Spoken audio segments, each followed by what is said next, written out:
Hi there, Steve Kaufmann. I'm back from Palm Springs. I'm back here in Vancouver, and I'm going to be working out of my tower, like Montaigne's tower. This is the top floor here of our house. You can't see the nice wooden beams, although I could show them to you. And I'm going to talk about Spanish verbs. Verbs, for Romance languages, I think verbs are the biggest bugbear. So I kind of looked around at what I had in the office or in my room here. I happen to have a book called Portuguese Verbs.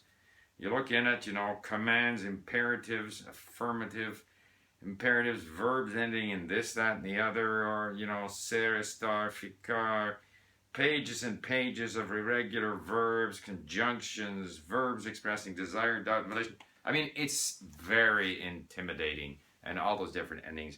Having spent a lot of time trying to learn verb tables, I am convinced that it can't be done. At the very best, you can have a book like this on Spanish verbs, keep it in your bathroom to leaf through while you're on the john. But it's impossible to memorize, in my opinion. What should you do? Again, so then I poked into LingQ and to see what, because I haven't been studying Spanish recently at LingQ, and I saved a few verbs. And lo and behold, LingQ connect amongst the dictionaries that we have access to is one called SpanishDict.com. And it's amazing. You open any verb up and you will see the conjugation, you will see examples, you'll see a little video, of course you'll see the meaning. And if you do enough reading in Spanish and enough listening, and if you're attentive to the language, and if you occasionally review, this kind of explanation, but if you rely largely on the fact that repeated exposure, and particularly in different contexts, is eventually going to enable you to get that sense, that natural sense for Spanish verbs. And if you can master Spanish, I shouldn't use the word master because I don't believe that's a word that applies in language learning.